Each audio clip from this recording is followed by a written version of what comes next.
Hello, David Dominesi here. Welcome to the shop. Today we're going to take a look at the tree knee mill, the UVR and the UVR-C. We're going to look at its operation and its maintenance. Thanks for stopping by.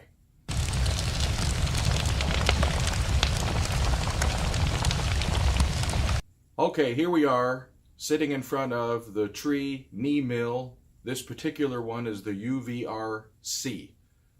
The tree mill is a unique mill. It's not like the Bridgeport. In many ways, it's completely different.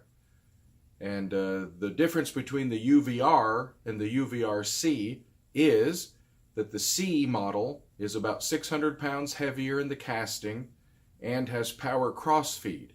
The particular mill behind me has the option for the bigger table.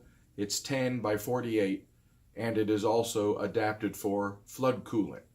The UVR is a lighter mill, has the exact same head on it. I don't think that it has the storage in the column, and it doesn't have power cross feed. If you're the owner of a tree milling machine, you know why you love it. It's smooth, easy to work on. You can take pretty heavy cuts. It's an intuitive design, has the quick change collet system built in.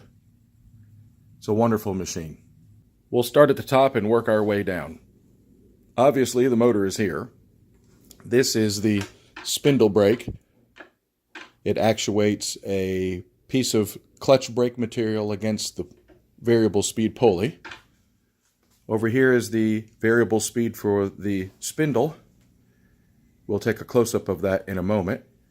This is your changeover from back gear to open belt, forward, reverse, and neutral. This particular mill has an emergency stop. I hooked that up. It doesn't come from the factory. Okay, our variable speed change knob is here. In back gear, we go from 60 to 420. In open belt, from 450 to 3300. This is the variable speed change knob we were just looking at. On the back of the mill is a lock for the variable speed change, so that when you change the speed, you lock it so that it doesn't vibrate and slow down or speed up. Here's a closer view of this side of the machine. Underneath here is a variable speed pulley spring. On the top is a Zerk fitting. We'll look at that closer later. This is the added emergency stop switch. You probably won't have that on yours. Aluminum casting. Over here is the forward and reverse and off for the Rulin motor. On the back part of what we were just looking at is the fill port for the gear oil for the head. Moving down the machine, we have a sight glass for the level of the gear oil. That gear oil is circulated inside of the head by an oil pump that runs off of an eccentric on a pulley. And that gear oil is only circulated when you are in back gear. This oil is not used when you are in open pulley or open belt or fast speed. So you really only need to pay attention to this oil level, which should be basically in the middle of this glass when you are in slow speed or back gear. It is at that time that the oil is circulated by the oil pump. The eccentric on the gear that runs the oil pump is not in play when you are in open belt. This cover here is covering a variable speed pulley that is adjusted here. You can adjust it while the cover is on, and that is the feed rate adjustment for your automatic boring or your spindle feed. Here is a close-up of the spindle feed markings. Through this slot you can see the bottom pulley, which is the adjustable part of the variable speed pulley, and it lines up to a number here from 1.5 inches per minute, infinitely variable, to 8 inches per minute. And this is adjustable through this knurled knob while the machine is under power. On this side of the head, we have an oil cup to lubricate the quill feed.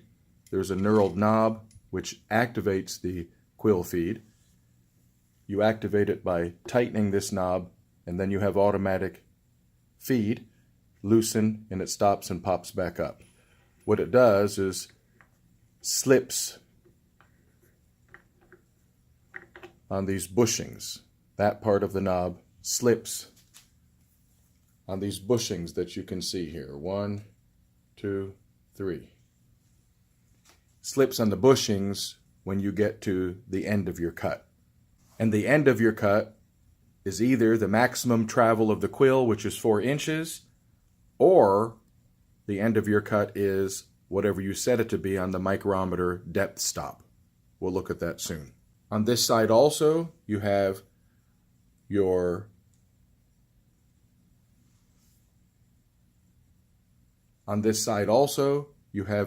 head nod. Over here you have your head tilt. The same handle fits all of those knobs on the machine. Part of the quality of this machine, and some would say superior quality, is seen in features like this. This head has been, or the casting has been, ground, and these degrees have been machined into the head, and the mating surface has been ground. And there's a matching 0 indicator right here for coarse measurements. This is not a piece of metal that's been riveted on here like some other machines. Tree went to extra lengths in great detail for quality. Incidentally, if you are going to use the nodding gear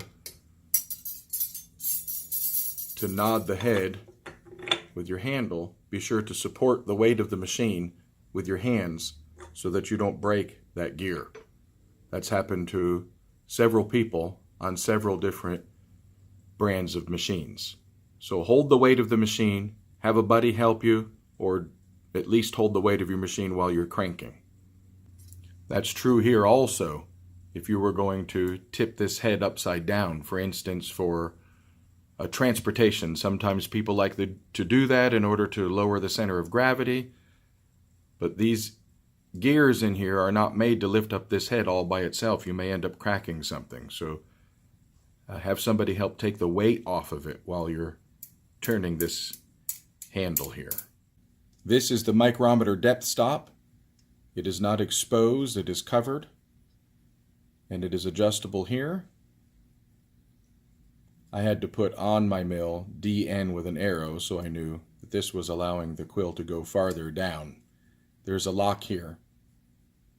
So you can set precisely, I would say, within 5/1000ths or so, a stop. And this will help you when you're using the handle here to make the quill descend. And that will also be useful if you're using the power quill feature for boring.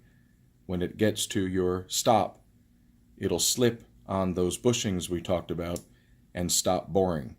It won't snap back up like a Bridgeport, but it will stop and won't go down any farther. You don't hear any grinding sounds or anything, it just stops. Quill lock. Behind this tree emblem here is a big gear that's running off of a timing belt inside of here, which runs the quill feed variable speed pulley, transfers onto a gear here, going over here to the quill bushing lock. This set screw exposes a place where you can periodically lubricate the quill. This is an oil cup to lubricate the quill feed. Here is a coarse measurement with a lock. Looking under the head, behind our quill feed belt cover, right under here is the drain port for the oil in the head. And now we're at one of the neatest features of the tree, and that is the built-in quick change collet system. There's a yoke here. It's kind of confusing to some people, so I'll go over it. My arm will probably get in the way of the shot, but we'll do a close-up in a few minutes.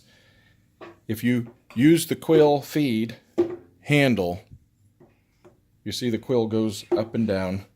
It stops at the point where you have your depth indicator set. If you pull out this yoke, which pulls out at the upper stroke, sometimes you gotta wiggle this to get it to move. This yoke here is the key. You pull the yoke out. While it's out, you pull the handle down, and that opens the collet.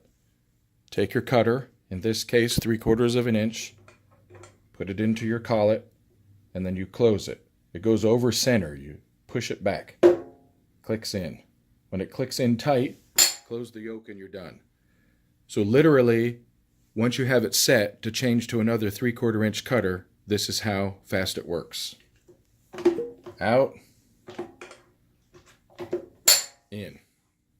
You need another cutter? Out. Grab your cutter and your collet.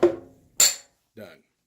So with the tree, there's no drawbar, no hammer, no searching around for a wrench, no foolishness. In and out and you're done.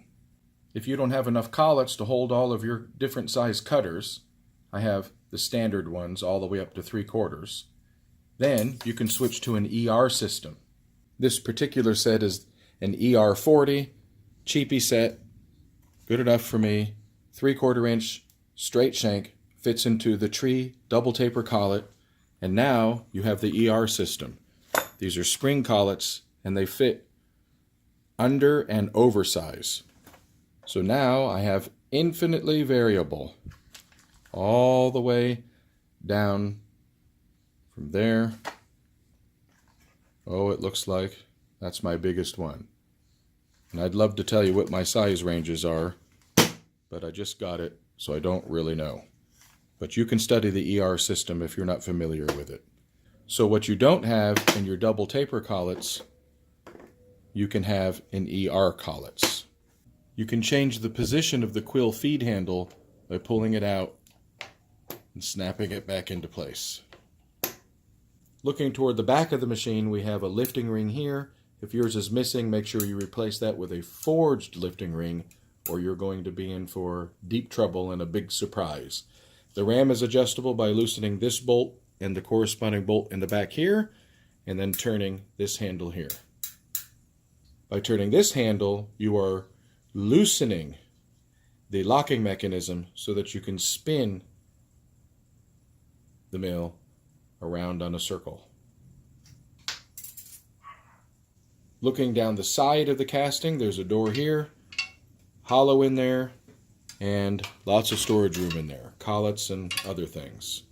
Or money you're hiding from your wife for future machine purchases. I'm going to switch to handheld in order to move a little bit more quickly now. The table is flood coolant ready, and we have that hooked up here.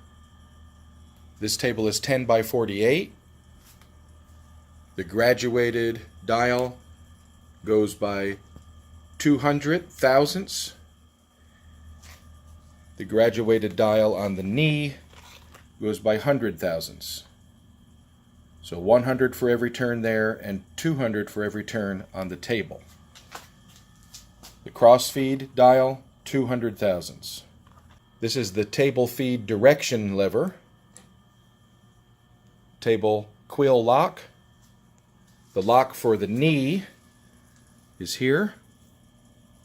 The lock for the saddle lives right here. You have built-in one-shot lube. That is the filler for your whey oil. And this is your Bajur one-shot lube. One pull gets it done. These are your table feed stops. Over here is the other side of the table. Handle there. Down here is the feed gearbox. This is the rapid traverse. These are adjustable. Even while the table is feeding, you can turn that whether it's on or off, running or not. The UVRC has crossfeed. To activate the crossfeed, you pull out the crossfeed handle. You can see it there. See how it meshes? Pull that out, and then you can move this lever for crossfeed going back or forward. Okay. And this is the knee handle. Right there. We'll show a little bit of the operation. Okay, we're moving along. We tighten this. We begin feeding. You see the handle moving. We can lock this ring.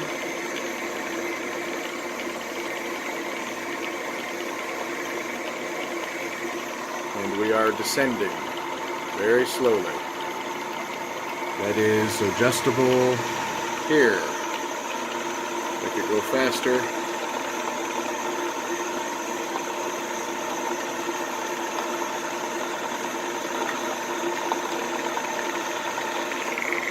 Now we're descending quickly. To turn that off, we just loosen that and we go back up. Table feed is here. We are right now in 9.5 inches per minute. We'll switch to 16. Move this lever and the table feeds that direction. Neutral and back that way. For crossfeed, you pull this handle out, pull the handle up, push it down. For rapid traverse, table direction, pull the rapid traverse handle, just pull it up. Neutral, back the other direction, and rapid. Rapid is about 70 inches per minute.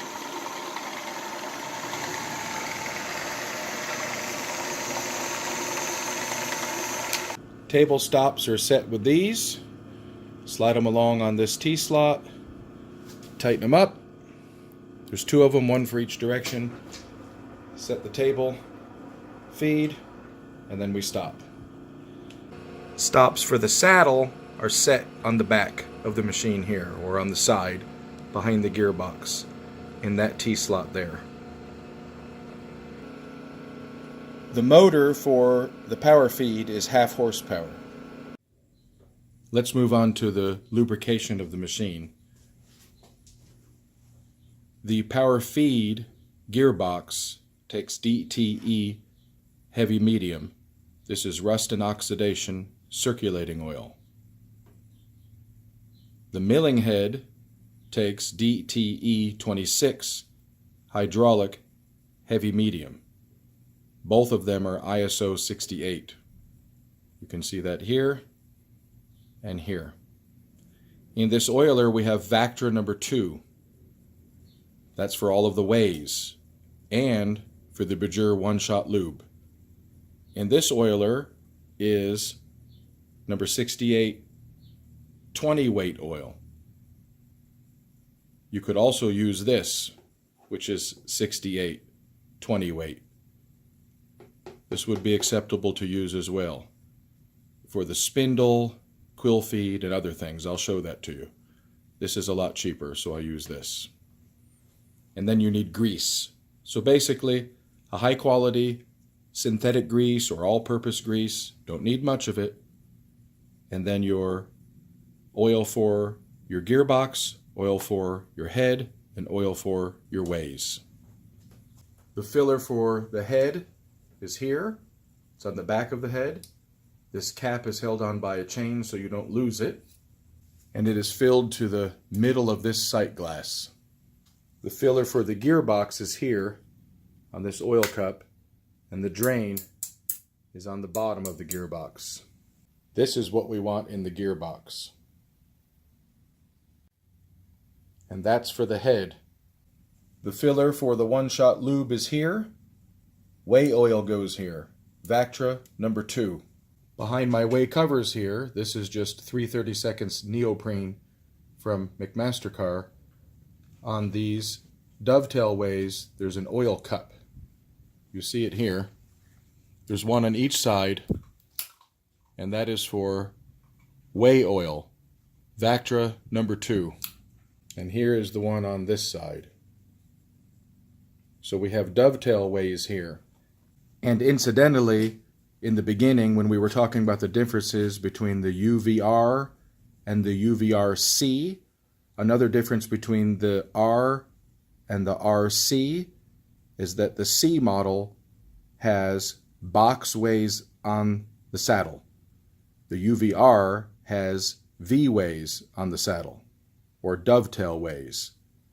So box wheys are better for heavier cuts. So the UVRC weighs 600 more pounds, has box wheys, and power crossfeed. Let's talk about some different places now to put our 20 weight oil. On the side of the head here is an oil cup for 20 weight. On the side of the ram, way back here, on this adjusting handle at the top, is a little spot to put 20 weight oil. I don't know if anybody's ever done that. Mine happens to have a little ball that you depress with an oiler.